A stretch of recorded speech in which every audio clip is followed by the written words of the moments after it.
Bună, sunt Ana Ivașcu și sunt trainer al cursului de calificare în cosmetică la Academia Reflexo Vital Timișoara.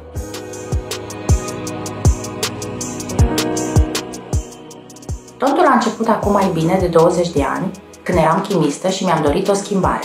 De când eram mică, iubeam frumosul și vizitam cabinetele de cosmetică. Mi se părea fascinant ce se întâmplă acolo, iar cosmeticelele mi se păreau zeițe în ochii mei de copil.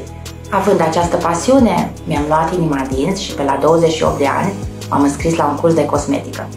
La început mi s-a părut foarte greu, dar nu am vrut să renunț pentru că am știut că asta este ceea ce vreau să fac toată viața mea. Au urmat ani întregi de muncă, de workshop-uri, de seminarii, în care am acumulat cât mai multe cunoștințe. Cu toate acestea, în continuare învăț și sunt deschisă la tot ceea ce este nou. Acum 10 ani am primit provocarea de a preda la Reflexo Vital Timișoara. Mi s-a părut minunat deoarece am simțit că este momentul, că pot împărtăși din toate cunoștințele mele.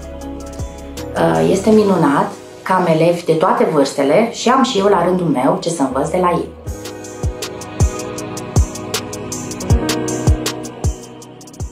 Împreună cu cei de la Reflexo Vital Timișoara am creat un curs complet și complex, pornind de la stilizarea sprâncenelor și corectarea lor, la toate tipurile de epilat, inclusiv la epilatul cu pasta de zahăr, apoi trecem în lumea tratamentelor și învățăm să diagnosticăm cât mai corect tipurile de ten și să relaxăm apoi clientul cu o tehnică de masaj holistică, gen yoga sau câteva mișcări de flamenco și masajul Dr. Jacques pentru tipurile de ten cu probleme.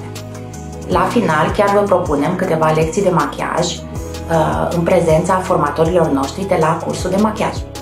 Am adus la curs produse profesionale foarte bune, aparatură cosmetică modernă, am pus mult entuziasm, multă pasiune, multă răbdare și oricât de lung ar fi cursul, ne pare rău întotdeauna când ne despărțim.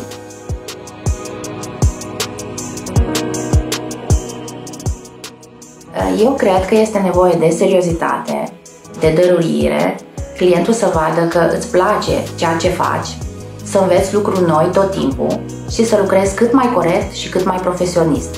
Și nu în ultimul rând, să nu uiți să zâmbești tot timpul.